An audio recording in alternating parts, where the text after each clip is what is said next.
Ah, vous êtes là? Konnichiwa à tous et bienvenue sur le Japon fou. C'est David. Attendez 2 secondes. Excusez-moi. Je vous avais pas vu. Oui, je me muscle le bras. Il faut bien compenser lorsqu'on a un pied dans le plâtre. Alors oui, vous voyez ce magnifique plâtre. J'en ai pour un mois. Un mois de plâtre. Et pourquoi? Alors ne vous inquiétez pas, ça va guérir. Mais j'ai eu un accident de moto. J'aime beaucoup la moto et c'est dangereux la moto. Je l'ai appris là récemment. Donc j'ai glissé sur une route de montagne et je me suis fait plusieurs fractures. Notamment la plus importante qui est à la cheville. Puisque la moto est tombée sur mon pied de gauche en fait. Le reste du corps ça va à peu près, mais voilà, plusieurs fractures au pied. Et j'ai dû être opéré de la cheville la semaine dernière. Donc j'ai passé 3 jours et 2 nuits à l'hôpital au Japon. Donc dans cette vidéo j'en profite pour vous parler de mon hospitalisation, de l'hôpital japonais, voilà les différences avec la France. On va voir ça juste après le générique.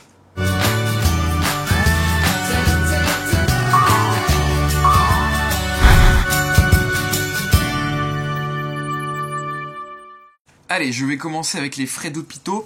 Oui, j'ai pris quelques notes comme ça juste pour voir le déroulé. Au Japon, faut savoir que lorsqu'on a une assurance santé classique, eh bien, on est remboursé. Enfin, on n'est pas remboursé, c'est-à-dire que l'assurance santé prend en charge 70% des frais médicaux. Donc, lorsque l'on va chez le médecin, on ne paye que 30%.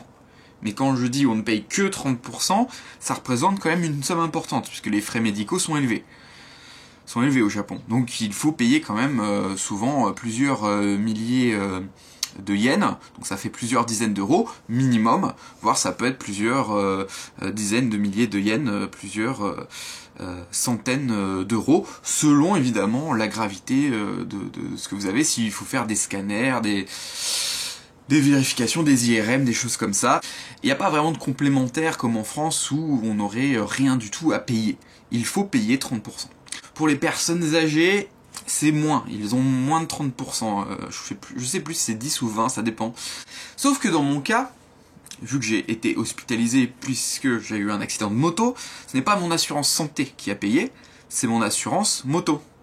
Et du coup, l'assurance moto a pris en charge à 100%. Et ça, c'est vachement bien. Ouais. Alors, ils prennent pas en charge les réparations de la moto. Ça, c'est dommage. Ça c'est pour ma pomme, mais pour tout ce qui est hospitalisation, l'opération, les frais d'hôpitaux, ça ils prennent tout en compte, les médicaments aussi. Donc ça c'est quand même assez bien, c'est pas mal. C'est une bonne chose. On passe à la suite. Mais en général les frais d'hôpitaux ça coûte plus cher qu'en France évidemment puisqu'on n'est pas remboursé à 100%, ou on doit payer 30%. Je passe aux médicaments.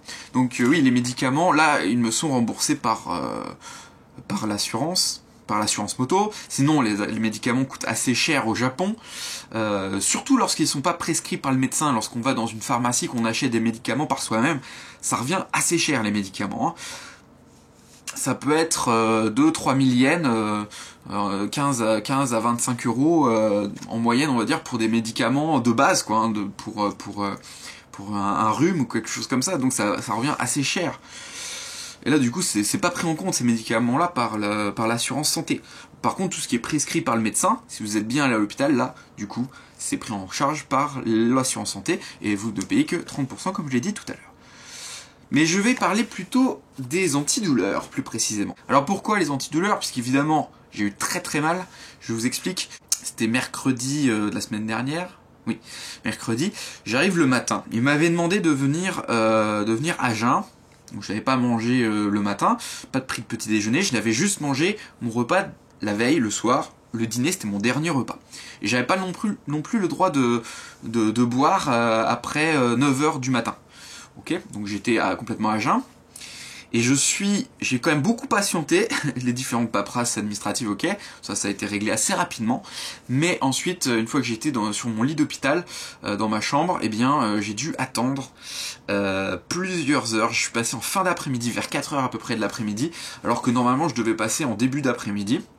Donc ça, j'ai dû pas mal patienter. J'imagine que c'est pareil en France, vous allez me dire qu'on doit patienter beaucoup. L'opération, elle, s'est bien passée. J'ai eu une piqûre dans le dos c'était une anesthésie locale. hein, pas complète, locale, les deux jambes et le bas du ventre, à partir du bas du ventre, du bas du dos, j'étais au niveau des fesses aussi pareil, j'étais anesthésié complètement, donc j'ai pas du tout senti de douleur pendant l'opération. 1 heure à peu près d'opération.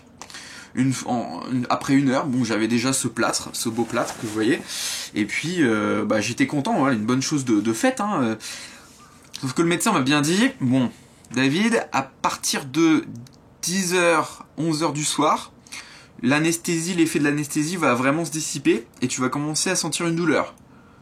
Bon, de toute façon, ne t'inquiète pas, il y a des antidouleurs, donc tu ne devrais pas avoir trop mal. C'est ce que le médecin m'a dit. Ok ? Donc effectivement, je retourne dans ma chambre, je me tapais un peu sur les jambes, comme ça je ne sentais rien du tout. Et puis vers 10h, 11h, évidemment là, l'anesthésie, je recommence à avoir des sensations dans la jambe, l'anesthésie se dissipe, et les premières douleurs arrivent. Et là, je peux vous dire, vers 11h, minuit à peu près, vers minuit on va dire, ça tapait, comme si j'avais des coups de poignard ou de marteau, dans le pied constamment, là, quelqu'un, comme s'il y avait un nain, le nain du Seigneur des Anneaux par exemple, qui me tapait avec son marteau dans la jambe, systématiquement, où j'avais l'impression d'avoir des couteaux fourchettes plantés dans le pied, quoi, un peu partout, et ça faisait mal, c'était affreux. Alors évidemment, l'infirmière me donne des antidouleurs, sauf que là, je vous raconte pas, les antidouleurs japonais, c'est pour ça que là je compare avec la France, les antidouleurs japonais ne sont pas du tout aussi efficaces que les antidouleurs français. J'avais super mal. Super mal. Alors je demande un truc plus fort à l'infirmière. Elle me dit, ok, d'accord, on va vous donner un antidouleur plus fort. Voilà. Elle m'a même mis un suppositoire. C'est elle qui me l'a mis, le suppositoire, parce que moi j'étais pas capable de me le mettre. Sympathique. Je vous laisse imaginer. Non, je vous laisse pas imaginer. N'imaginez pas du tout. Bon, bref. Et elle m'a dit, l'infirmière, bon, ça c'est très fort, c'est le plus fort que nous ayons, cette antidouleur-là. Normalement, il va vous faire dormir même. Dans une quinzaine de minutes, vous devriez commencer à somnoler. Elle revient 30 minutes plus tard, et c'était au milieu de la nuit déjà. Hein. Je me tordais de douleur, enfin je pouvais pas me tordre parce que j'étais coincé sur le lit, mais dans ma tête je me tordais de douleur, j'avais extrêmement mal, et bon, elle revient me voir 30 minutes plus tard après m'avoir donné le truc le plus fort qu'ils avaient, hein, l'antidouleur, et là elle me dit mais vous êtes pas encore dormi? Et là je dis non, je dors pas, je peux pas dormir, j'ai super mal à ma jambe. C'est l'une des douleurs les plus fortes que j'ai eues de ma vie, j'ai l'impression, hein. Franchement. Bon, après, le moment où j'ai eu l'accident, évidemment, j'avais très mal, mais donc j'avais peut-être plus mal à ce moment-là. Je criais de douleur, d'ailleurs. Mais quand même, non, c'était affreux. C'était affreux. Et je pouvais pas fermer l'œil de la nuit. Pas possible.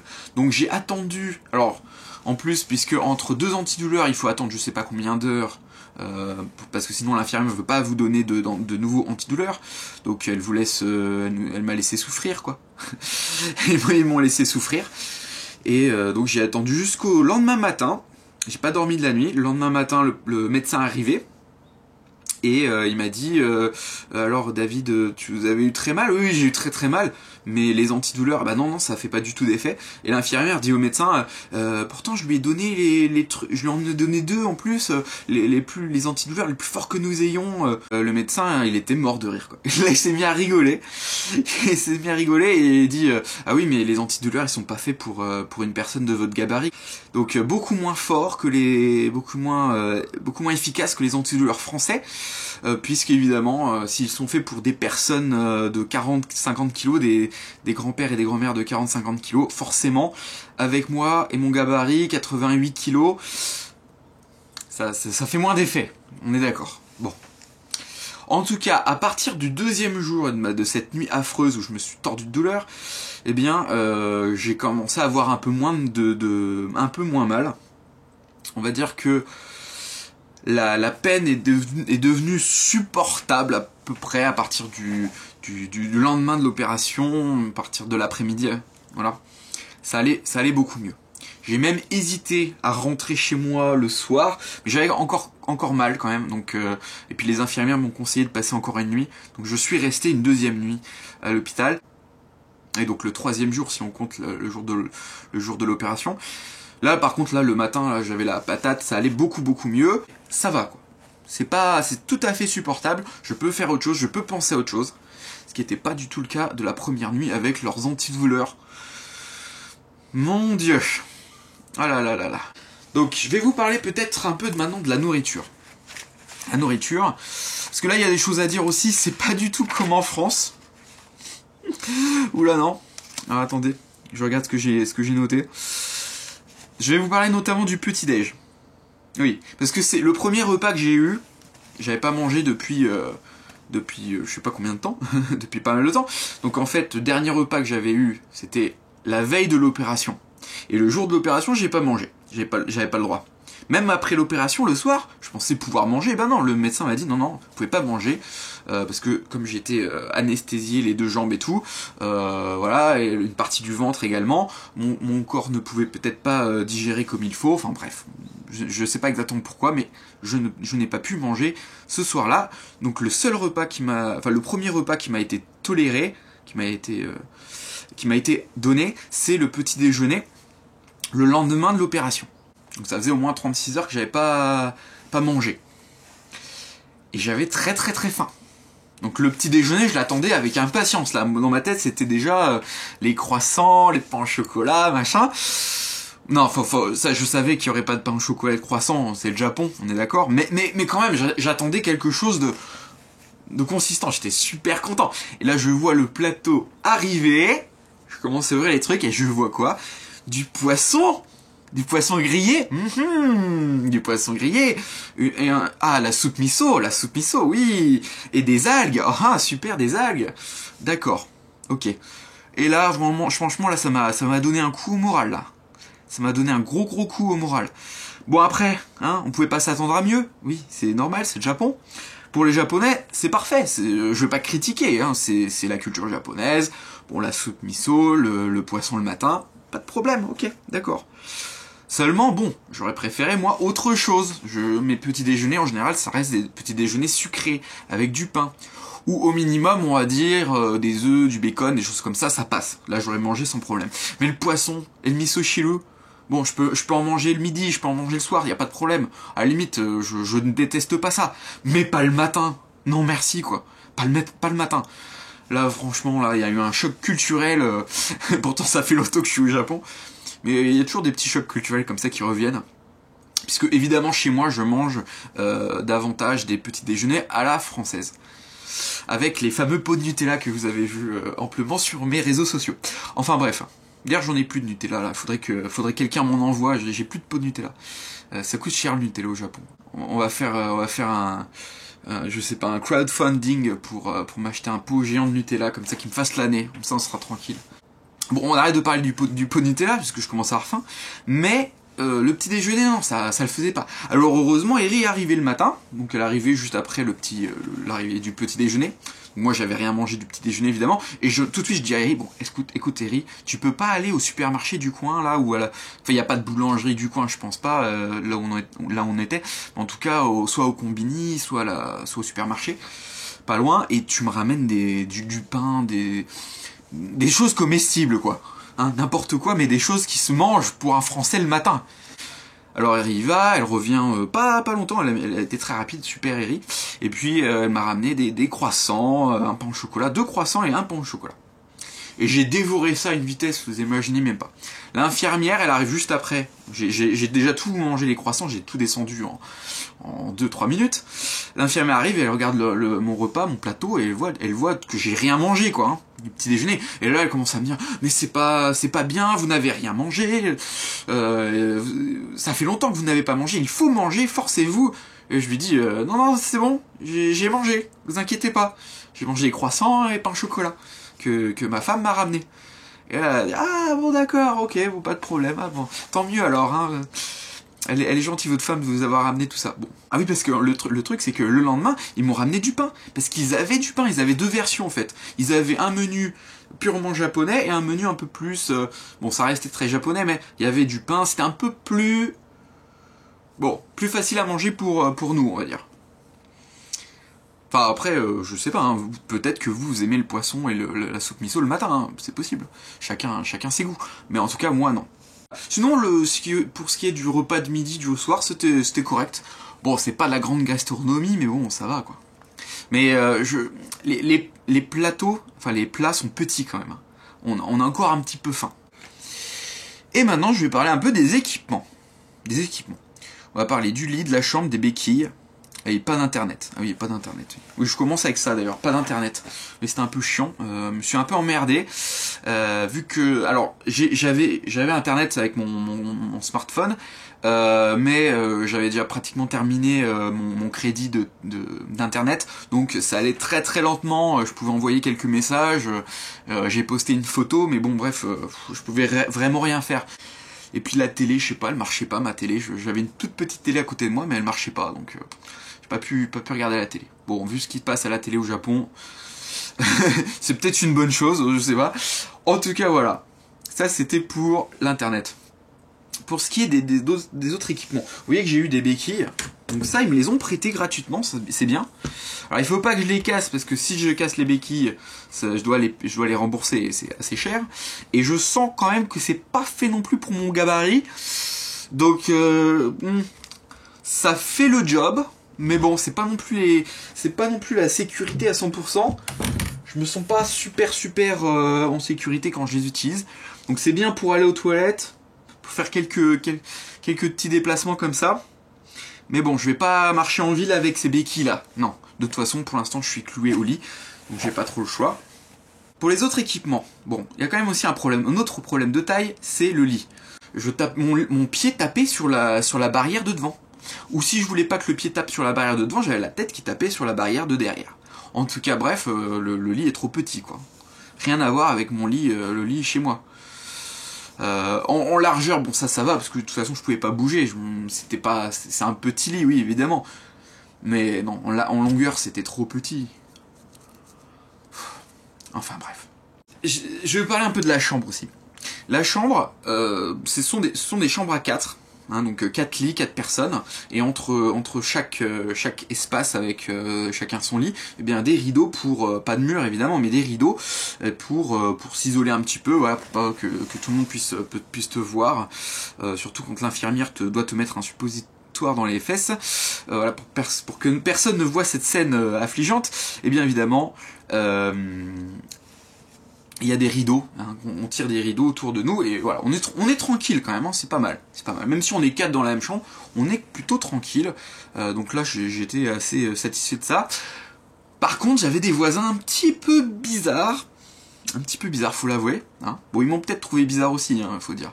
Mais bon, mes voisins avaient tendance, je vous explique pourquoi, avaient tendance, les deux. Hein. Alors, j'avais 3 voisins, évidemment, mais il y en avait 2 que j'ai trouvé bizarre, celui qui était à ma droite et ceux qui étaient devant moi. Tout simplement parce qu'il parlait tout seul. Oui, il parlait tout seul, mais ils n'étaient pas au téléphone ou quoi que ce soit, non, ils parlaient vraiment tout seul. Voilà, ils se parlaient à eux-mêmes. Bon, après, je peux comprendre, hein, d'un côté, à l'hôpital, je pense qu'ils y étaient depuis un bon moment. Tu t'emmerdes, quoi. Tu t'emmerdes au bout d'un moment et t'as envie de parler. Hein. Et tu peux parler tout seul. Bon, allez, on va pas non plus les critiquer là-dessus, c'est pas très grave. D'un côté, là, je suis en train de parler tout seul aussi. Oui, mais je suis en train de parler tout seul à une caméra, et du coup, vous allez pouvoir regarder la vidéo. C'est pas pareil, on est d'accord, hein, c'est pas pareil du tout. Non. Bref, le mec à droite, franchement, il était super sympa. J'ai pas parlé beaucoup avec lui, mais de ce que j'ai pu voir, il était très sympa. La personne, le mec, oui, c'est que des mecs, hein, évidemment, c'est séparé, homme-femme, on n'est pas dans la même chambre. Là, ma chambre, c'était une chambre pour mecs. Mais de l'autre côté, en face de moi, hein, en face de moi, c'était une personne beaucoup plus âgée, qui avait du mal à parler, qui grognait beaucoup. Et cette personne-là avait des couches, donc l'infirmière ou les infirmières venaient régulièrement changer ses couches.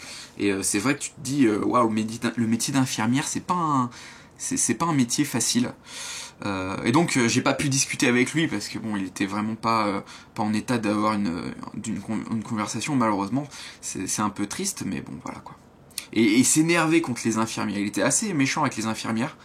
Ah oui, j'en profite pour vous donner un peu de vocabulaire. Infirmière, ça se dit kangofu, kangofu en japonais, et on rajoute le san après, souvent pour montrer son respect aux infirmières, parce qu'elles font un super boulot. Donc kangofu-san, qui veut dire infirmière.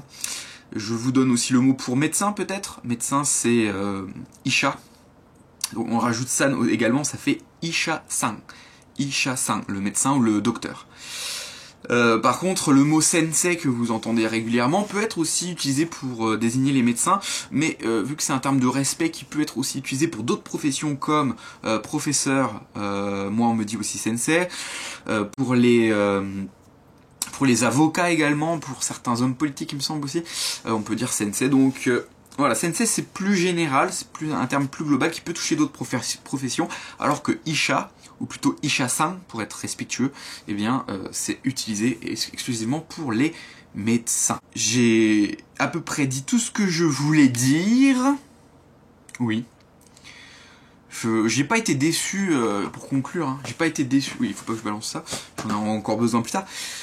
J'ai pas été déçu par mon séjour à l'hôpital, c'est juste que les antidouleurs, c'est ça quoi, en fait, le problème. Le petit déjeuner, c'est pas grave à la limite. Les voisins qui ronflent la nuit, c'est pas grave. Moi j'en ai fait du bruit en plus la nuit le premier soir tellement j'avais mal. Mais c'est ça les antidouleurs quoi. Tu souffres tellement ça te laisse pas un bon souvenir évidemment. Peut-être que dans un autre hôpital au Japon ça aurait été différent, je ne sais pas. Je ne sais pas, c'est possible. Mais bon voilà. Allez, dernier point et je vais finir là-dessus. Je vais parler d'un truc qui m'a quand même choqué. Et je reviens un peu sur les frais, sur ce que je disais au tout début.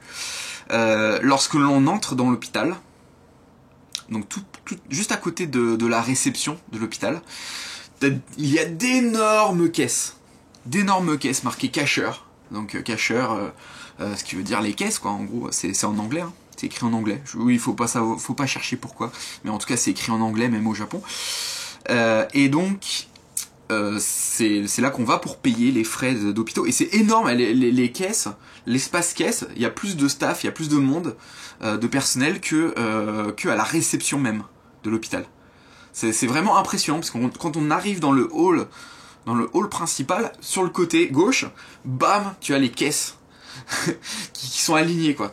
Ça fait un petit peu supermarché, j'ai trouvé. Voilà, je termine là-dessus. J'espère que ça vous a plu. J'ai pas mal blablaté, mais bon, je pense que j'ai à peu près dit tout ce que je voulais vous dire. Et là, donc, je vais retourner me reposer un petit peu. J'en ai besoin. Je vous fais de gros bisous. J'attends vos commentaires, évidemment, que j'espère nombreux sur la vidéo, sous la vidéo. N'hésitez pas à partager sur les réseaux sociaux. Si vous n'êtes pas encore abonné, abonnez-vous à la chaîne. Ah oui, les pouces vers le haut aussi, si vous avez aimé le sujet. Il y a plein de questions, peut-être que vous avez. Voilà, vous me posez ça en commentaire et j'y répondrai. Il n'y a pas de souci. Je vous fais de gros bisous. Et je vous dis le mot de la fin comme d'habitude. Matane.